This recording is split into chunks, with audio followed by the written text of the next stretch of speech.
Welcome. It is good to have you with me today. And I just want to ask you to do me a little favor, and that is when you watch the replay, would you go in and like it and share it and subscribe to my channel and drop a comment, all that good stuff. That all helps to make the videos more visible to more people. And that really helps my channel on YouTube. And I would truly appreciate it if you would take that moment to do that for me. All righty. So happy New Year, everyone. I hope your year is starting off well. I know we're only on day 3 and it could all go uphill or it could all go downhill from here. Who knows? But I hope your year has started out well. And I sure wish you the very best for this year. Whatever your vision of the best is, I hope that's what comes your way. I hope that's what you create for yourself. I am going to encourage you to be very interactive with me in that chat box. You know, for those of you who are attending this live, the more you play with me in the chat box, the more you're going to get out of me, right? And so we are ready to play. I love what Chan is saying. I'm ready to play in the sandbox. I really like that, Chan. Thanks so much. As we do this today, again, it's going to be a really high level overview of what we can learn from the pupils. So again, write down questions as you have them. We obviously don't have time to go super deep today, but if there are questions that I answer during the course of our time together, great. And if they're not, you can ask them at the end. And if it's appropriate for where we're at and for our audience, I will answer them there. I would love to know in the chat box, if you've got any iridology background or not. Like, have you taken a course, a genuine course, not just been scouting out social media, but have you taken a course? And if you have, was it a long time ago? Was it just recently? That also helps me to know how deep I can go. Chana is an iridologist in training. She is one of my students. She sure is. So the rest of you, I would just love to know where you're at. Again, it just helps me to know how deep I can go. If everyone here's got lots of training, I can go a little bit deeper. If everyone here, or if there's a lot of people who are quite new, then we want to make sure we address things at that level. So we've got a lot of people who are quite new. Okay, fantastic. Just wanted to introduce you to one of my students, Trisha Colstow. Said, I just wanted to say that as a new student who has worked in iridology before this and is a certified iridology through another teacher, I have learned more in the first 2 lessons of your dynamic iridology course than in all of my previous iridology training. I'm so glad that I decided to sign up. I know that after taking this course that I will be able to offer my clients the best and most up-to-date knowledge. I thought that was really interesting that she was saying, in spite of being certified elsewhere, she learned more in the first 2 lessons in my course than she'd learned in the other program. So that was very exciting to me that I was able to be that support to her. Trisha specializes in gut health. She's an NHCP, right? All right, so just a reminder that everything that we are covering today is meant for your information only. It's not meant to diagnose or prescribe, and you are responsible for whatever results you get from using this information. Fantastic. So when we do iridology, we look at the iris, we look at the sclera, and we look at the pupil. Now, when I first studied iridology over 4 decades ago, we didn't do anything with the sclera. We didn't do anything with the pupil. And it's interesting how research has pushed us forward. And now we know that everything the eye gives us information of some kind. Okay, so when we look at pupils, we look at the size and we look at the shape. Those are the 2 things that we're paying attention to here. And with this today, again, super high level overview for you, just to give you a few key indicators and to just dip your toes into this ocean of information. So if you're ready to look at some pupils, give me pupils in the chat box. No, let's do ready, because Chenna just gave me pupils already. Give me ready in the chat box if you're ready to look at some pupils with me. Okay, so as we talk about these different pupil characteristics, Um, I would love it if you would just be thinking about people you know who fit into these categories. Now, when we're doing pupil work, we have specific charts that we use to help us understand what we're looking at. And so, but we're going to keep this very, very high level. And then we want to correlate what we see with the pupils to what we see in the iris to what we see in the sclera, right? You'll remember the iris is genetic, the sclera is dynamic, and the pupil is a combination of both. And so we want to make sure we're correlating all of this information and that we're not using any one of these things as a standalone, because none of them are standalone. All righty.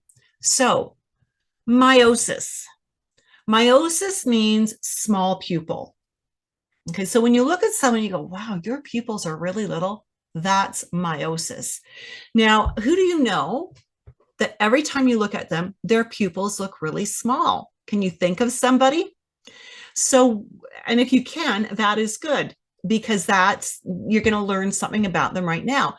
So as we see that small pupil, we want to remember that we always want to be assessing pupil size in normal light or in controlled light, not from a photograph. So this is not a good thing that I'm showing you right here, where we're looking at photos and we're going, this person has meiosis.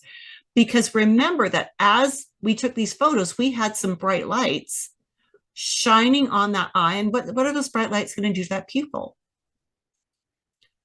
What will bright light do to the pupil?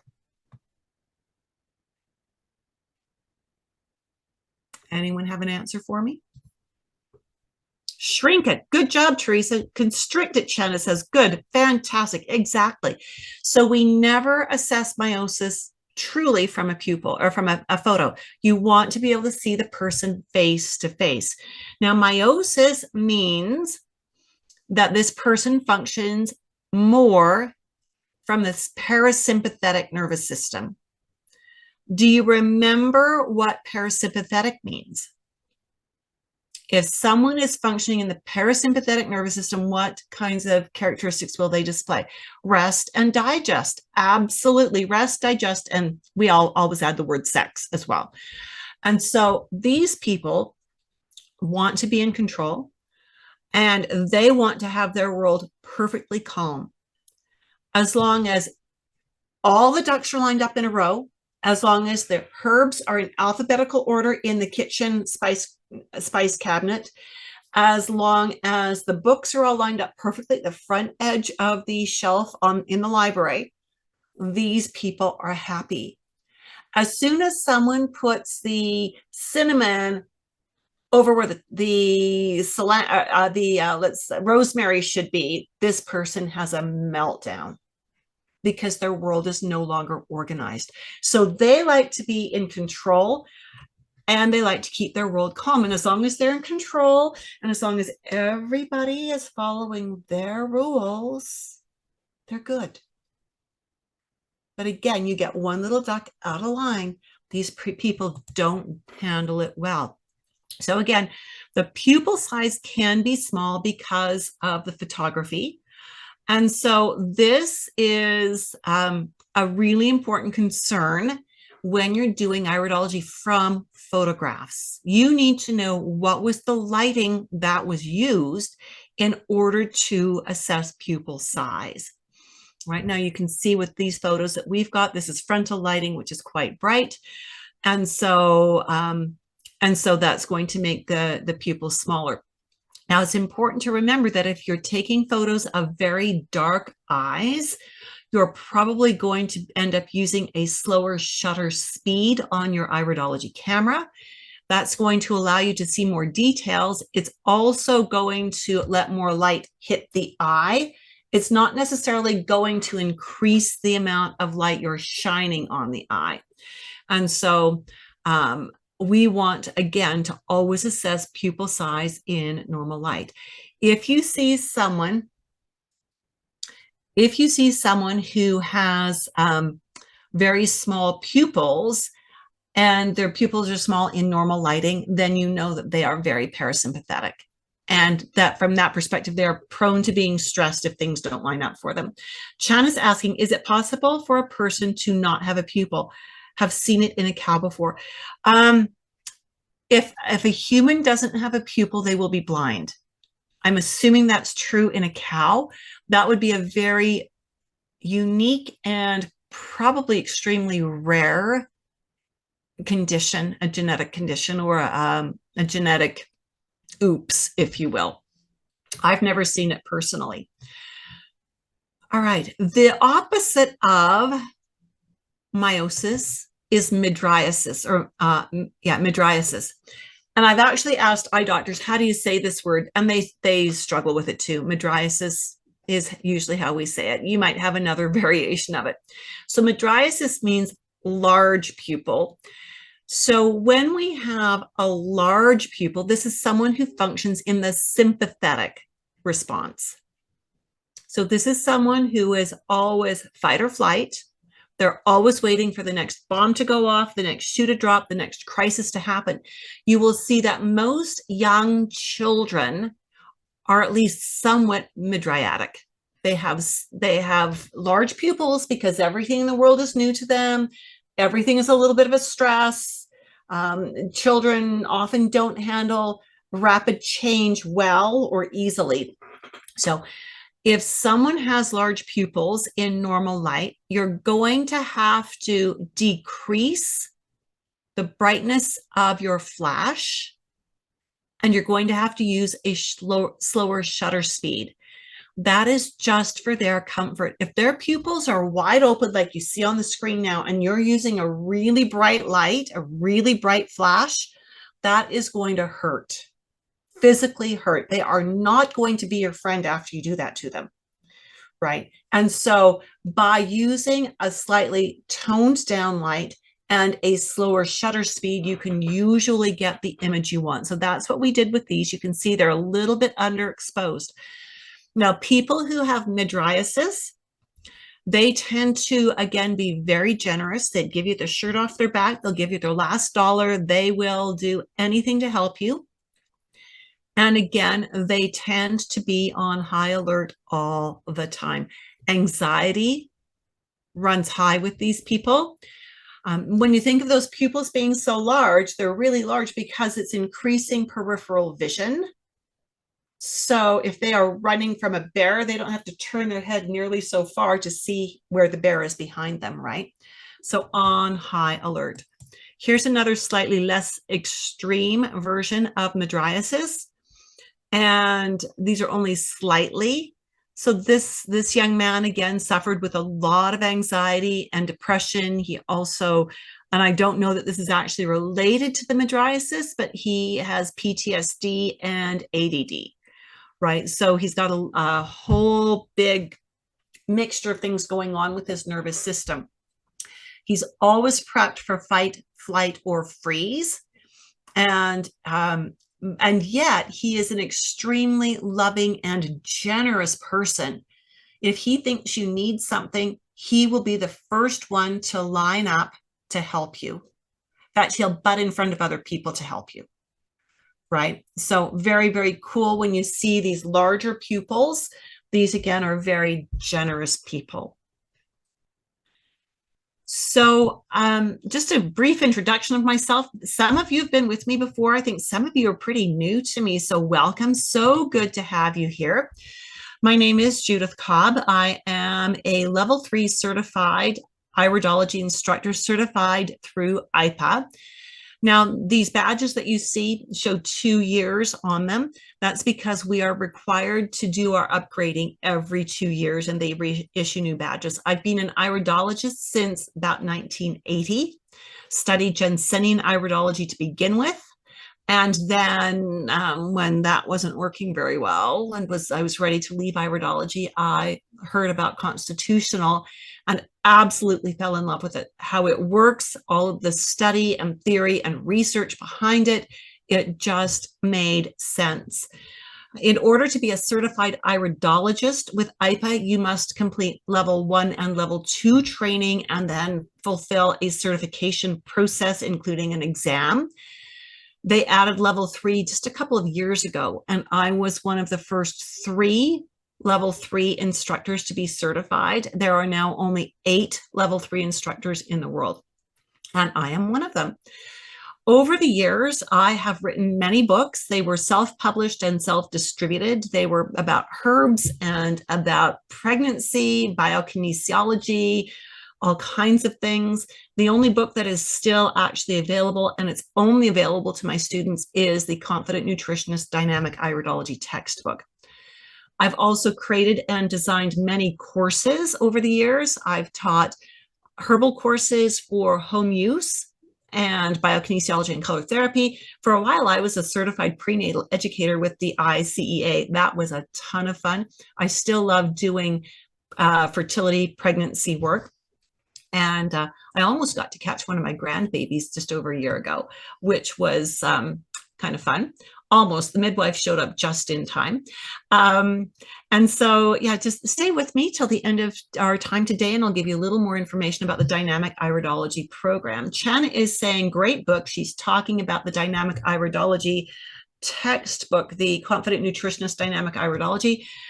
Great book. Highly recommend. Enroll in the course. Thank you for saying that, Chana. It means a lot to me when my students recommend the course so highly.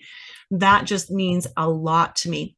I'm also a nutrition professional and associated with the Canadian Association of Holistic Nutrition Professionals and the Canadian Association of Natural Nutritional Practitioners. And I'm also a master herbalist with a professional membership with the Alberta Herbalists Association. All right, so let's look at some more eyes now that you've met me. And again, love to have questions in the chat box or comments. It just helps to keep the energy up. This is an ellipse. When you look at this pupil, can you see that it is elongated and its axis is this way? If you can see that, give me axis. Chana gave me a yes. The rest of you, can you see the axis going this way? That's the long direction of the ellipse or the oval. All right, fantastic. So a few of you are seeing it. I think the rest of you might have sunglasses on or something. I don't know. And so seriously, the more you play with me, the more you'll get. This, when we see an ellipse, it suggests that there is an increased risk of bronchial issues. Okay, and so in order to assess an ellipse completely accurately, we need to know which eye we are looking at, and we need to know which direction the ellipse is pointing. In general, though, it's a fairly safe assessment that any ellipse of any sort that is on an angle, especially, is going to suggest an increased risk of bronchial stuff.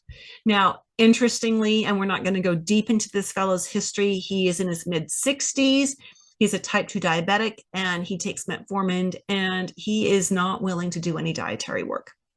He was a realtor that we had hired when we were going to try to sell our house a few years back, and we hired him because he's been a friend of the family for 55 years. Like, I've known him since I was a little girl. He was one of my brother's best friends.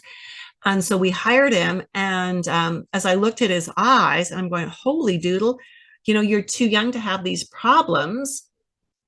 And he was fine with it because he's got older brothers who are diabetic and insulin dependent. And I'm thinking, just because your brothers have it doesn't mean you need to. So we're not going to talk too much about diabetes, but that ellipse, again, suggests an increased risk of respiratory issues. Here's another ellipse. Can you see that oval shape? Can you see the axis? Because the fact that it's not vertical and it's not horizontal, but it's somewhere in between, is what tells us we're looking at an increased risk of respiratory. So if you see this, you're not necessarily going to say you have respiratory issues. You'll focus on this more if the client comes in saying they have respiratory issues. All right. It is an ellipse both ways suggest yes. So it doesn't matter whether it's this way or this way. They can both suggest respiratory issues. And so when we're looking at this, we want to, again, always correlate it to our client's condition. If this client comes in and is complaining of digestive complaints, am I going to go respiratory on a first appointment? No. I'm going to focus on what's important to my client right now. If she comes in with complaining of high cholesterol and she doesn't want to go on meds, am I going to necessarily work on the ellipse? Not necessarily, right? I'm probably going to go after diet and liver and a few other things like that. And so you always want to make sure that as you're noting these things in someone's eyes, that you're putting it into the perspective of, is this important to my client right now? Because if it's not, you need to set it aside. If you cannot logically connect it, you need to set it aside for now. Make a note in your notes that you want to come back to this later on. Deal with where your client is right now. Get them making good progress there. And as they are, then you've earned their trust and you can begin branching off into other aspects of wellness. Does that make sense? Does that make sense? To always validate your client first and work on what is important to your client. Do you see in so many of the iris readings, and I don't like that term readings, it makes it sound like we're doing some kind of voodoo. But when you see them done online, someone will post an eye like this, and somebody else who knows it all will list everything they see, and then a whole long list of things that could be done. And then the person who posted the photo will pick the two or three, they'll cherry pick the 2 or 3 things that are related to their symptoms. And they'll ignore the rest of it anyways. So rather than wasting time and energy on giving your client all kinds of information they don't need right now and they don't want right now, stay focused. Stay focused. I like what Shanna says, no crystal ball iridology here. We never tell a client what's wrong. We only tell them what we see in the eyes and how it helps us to understand their symptoms. So when we see an iris, we will often see flattenings. We'll see aspects of the iris that are a little bit squished. On this particular lymphatic iris, you can see that it's squished on the top. So that would be called the superior side, and it's squished over here, which is the inferior nasal side or inferior medial side. So where the flattenings are show us where there are nerve feed challenges with organs. And so the shape of the pupil tells us a lot about the nerve feeds that are coming off the spine. And so if we've got a flattening, it suggests there's a subluxation in that particular area of the spine, and we've got the whole pupil mapped out, a subluxation there. And you know that if the spine is subluxed, that the nerve feeds going out and coming back in are going to be interrupted, right? They're not going to function as well as they should. And so we first consider what are the organs that are adjacent or immediately beside that flattening. And then a level 3 concept, sorry to tease you with this, Channa, a level 3 concept is then we look opposite and we see what's over there. Okay, and we look for symptoms in that area as well. So this eye suggests an increased risk of current challenges with pituitary, kidney, adrenal, and bladder, lung. This client actually does have asthma. And so knowing that, and knowing that we've got a flattening that correlates to bladder and lung, you go, how does that work? It just does.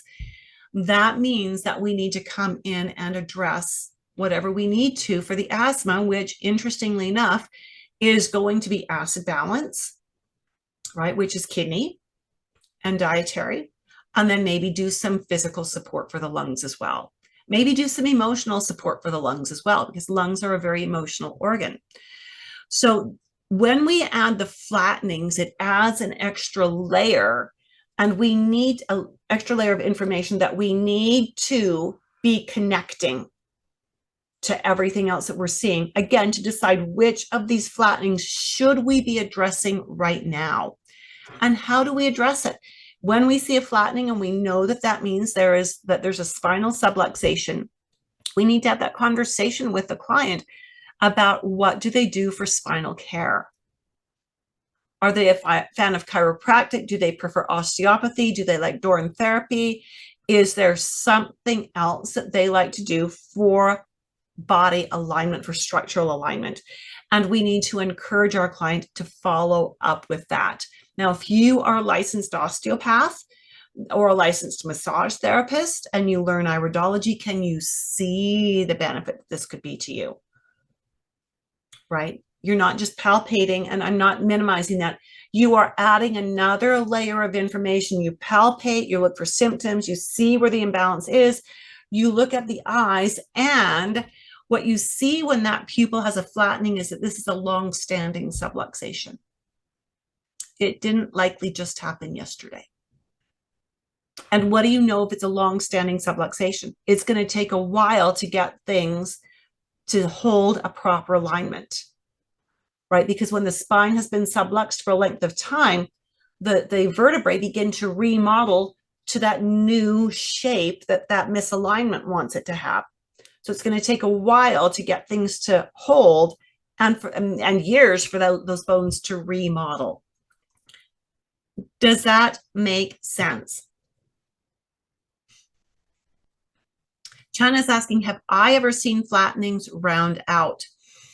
Honestly, no. And the reason I say that is because I have new photographic equipment, like in the last 5 years, and it would take more than 5 years to trace this. So the photos that I have that are older than that were done on a lower resolution and are not as clear, and therefore not as useful for even seeing flattenings on the pupils. So I have not been able to document pupils rounding out. Now that I bought a 24 megapixel camera about 5 years ago. So now the clients that I've been photographing since then, we can possibly work with. This is that 24 megapixel camera. I know from the lighting that I've got here. Whoops, that jumped. Some more flattenings. This is a young woman. She was 20 years old when she came to see me, and her complaints were that she was gaining weight. She was in university. I don't know of any university student, female, who wants to be gaining weight. And she was gaining weight, and she did not have a medical diagnosis, but the fact that her menstrual cycles were typically 7 to 8 weeks apart led me to believe that should she get medical testing done, it would have come back with PCOS. When we look at the placement of her flattenings, we see that we have inferior medial and inferior lateral. And with those two, that tells us pancreas, liver, and ovary. When we see pancreas, liver, and ovary all being out of balance 9 times out of 10, you're going to see symptoms of PCOS.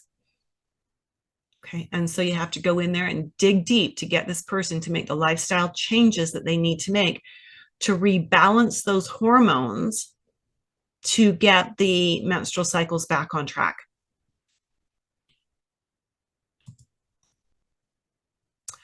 This is a client of mine. She's been with me since the beginning. Like, seriously, she's been with me for about 42 years now.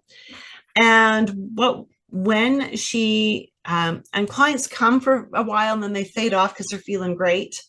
I know 5 or 6 years later, when they're starting to fall apart again, they come back in for several appointments. We get them feeling great and they know what to do, and we send them off. So she recently started to come back about 3 years ago.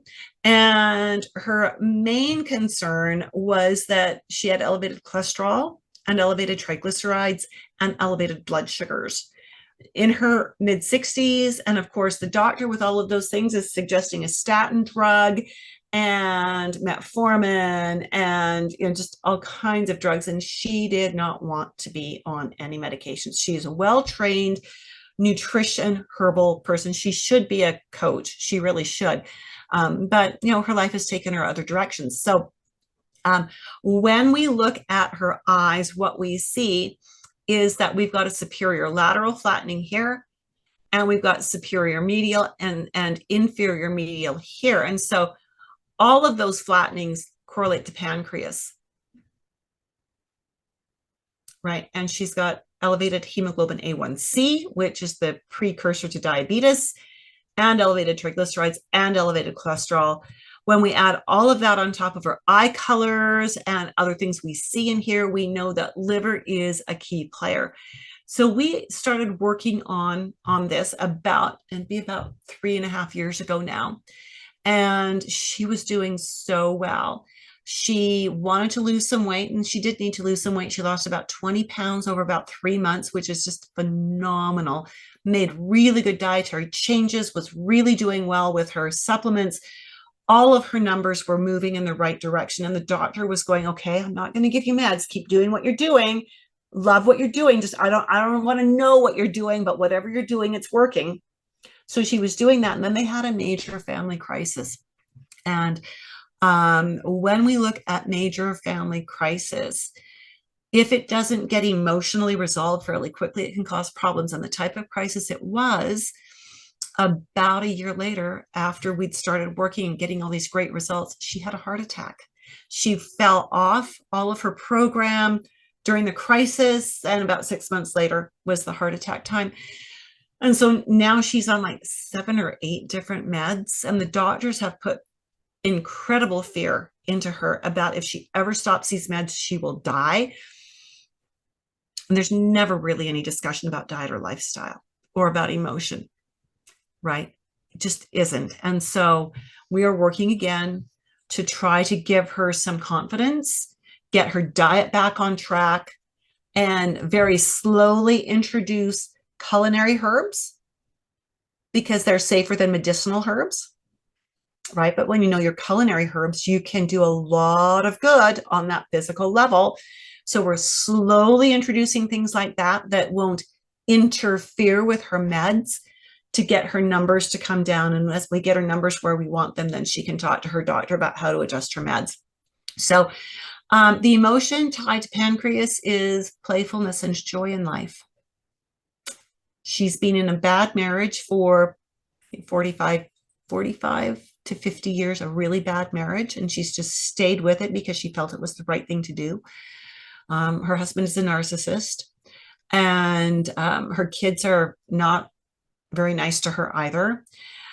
And so, she's had no joy in life. She's taken care of her mom while her mom died. She's taken care of all of the extended family members as they've died, right? She's been their advocate, and it's been just she's been fighting all her life, fighting to improve things all her life. And there's never been a moment for her to catch her breath. So we work a lot with that with her, taking time for herself, nurturing herself, loving herself, and really working to give her the support that she doesn't give her the emotional support she doesn't get from her family, right?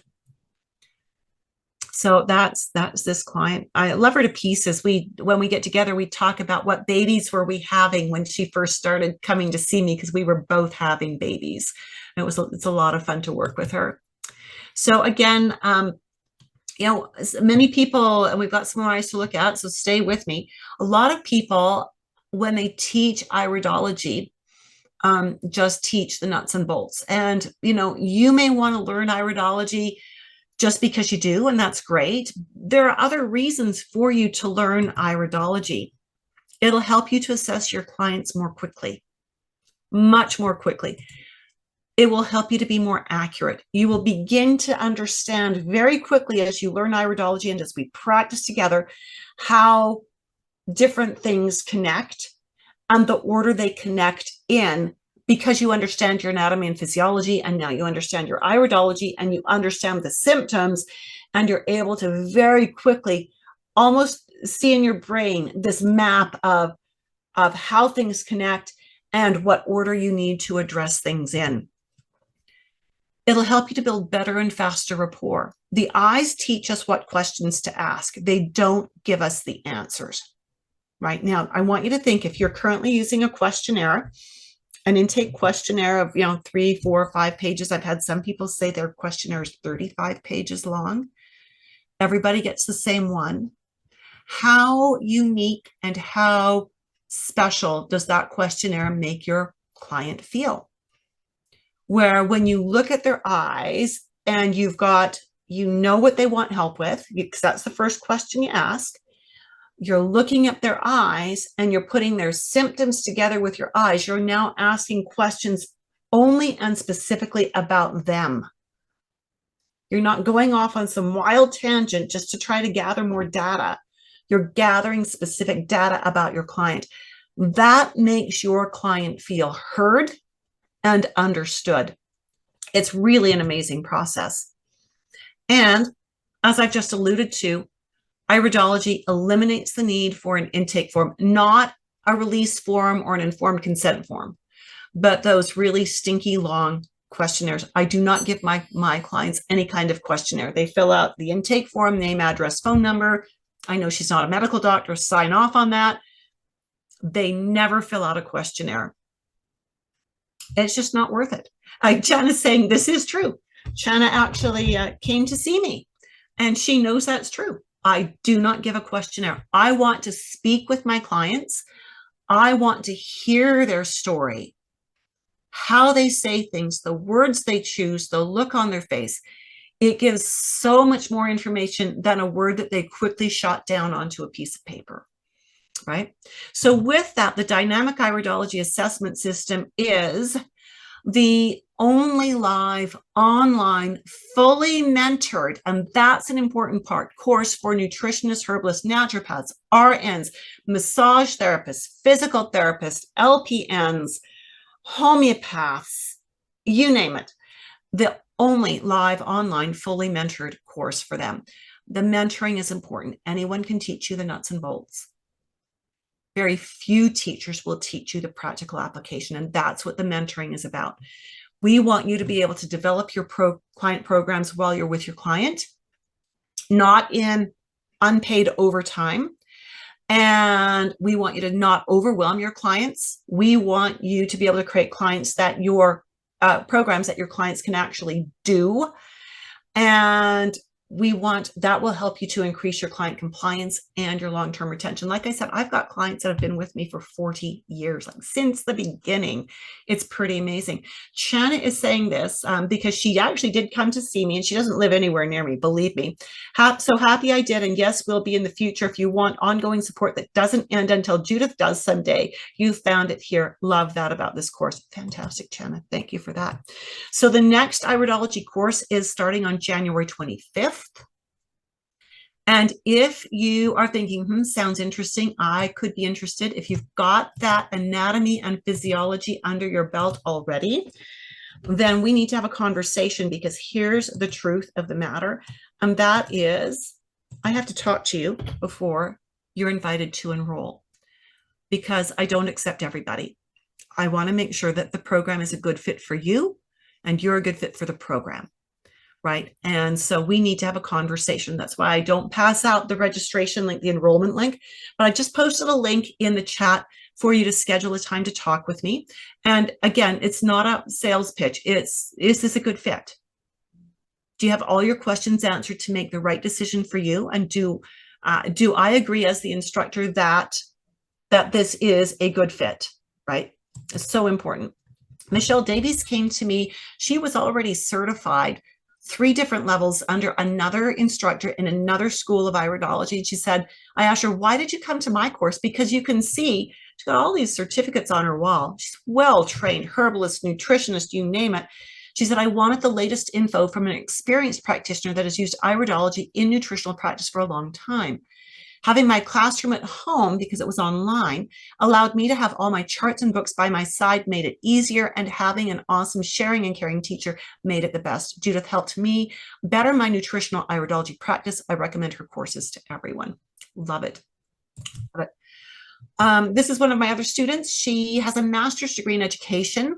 I asked her, why did you take my course? She said, I'd seen enough of instructors online to know that you were the best teacher, the way you organize info, check for understanding, coach your students.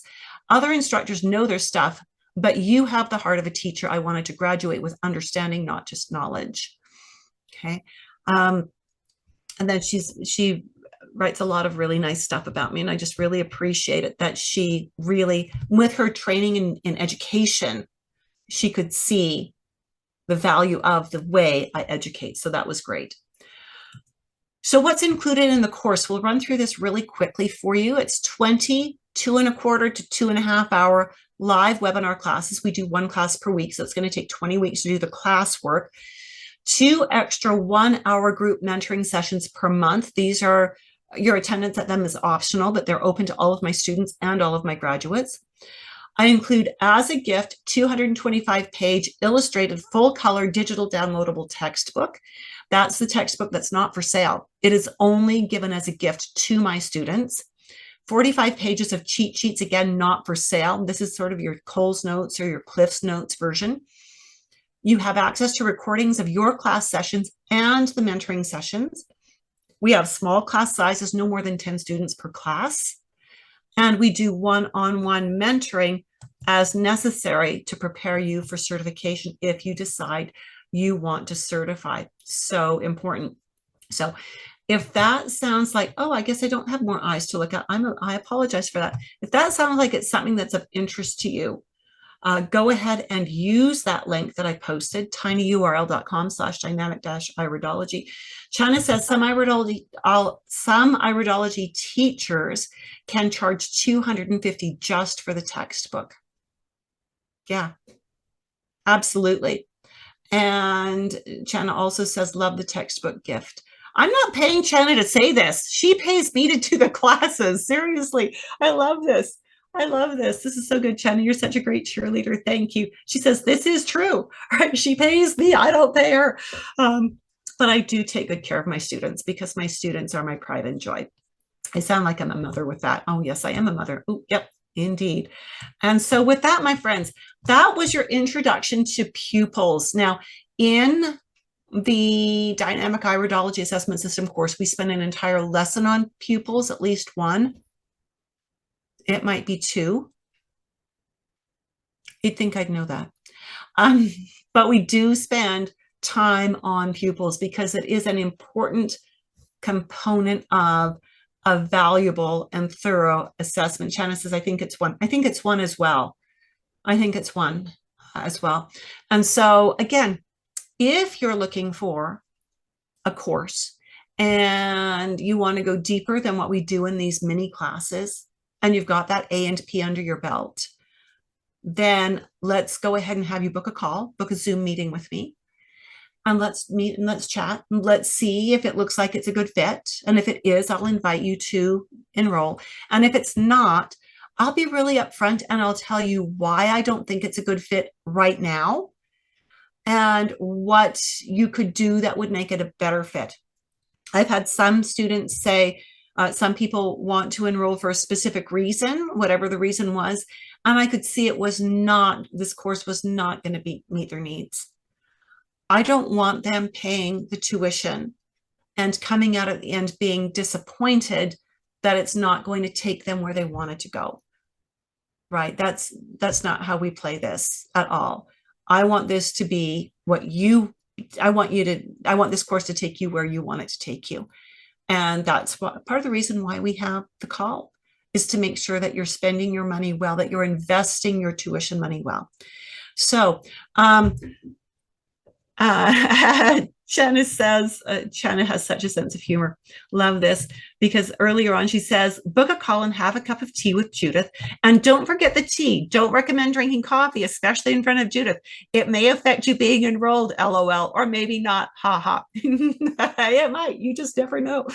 You just never know. So with that, my friends, are there any other questions or comments? Pupils give us valuable information. And we need to use it not as a standalone, but we need to integrate it as another layer of information when we do an IRIS assessment. And we've just barely scraped the very edge of this. There's so much more to learn, so much more to teach. So with that, Eyes are truly the seat of the soul. Maya, they certainly are. My definition of soul is spirit and body combined, and the eyes give us information about the spirit or the emotion and the physical, and not just about you, but going back 3 to 4 generations, because everything that is inherited in the eyes goes back at least that far. So it gives us so much information. All righty. Well, with that, my friends, I think we're done for today. You are welcome, Chana. And we will hopefully see some of you on calls. That would be great. If you're interested in even more information about the course, I'm doing another webinar tomorrow evening specifically about the course, and I've been posting all over social media about that. So you can drop a comment on those posts if you haven't already to receive the registration link for that. So with this, let's wrap it up. Have a fantastic rest of your day, and I look forward to seeing you soon. Bye for now.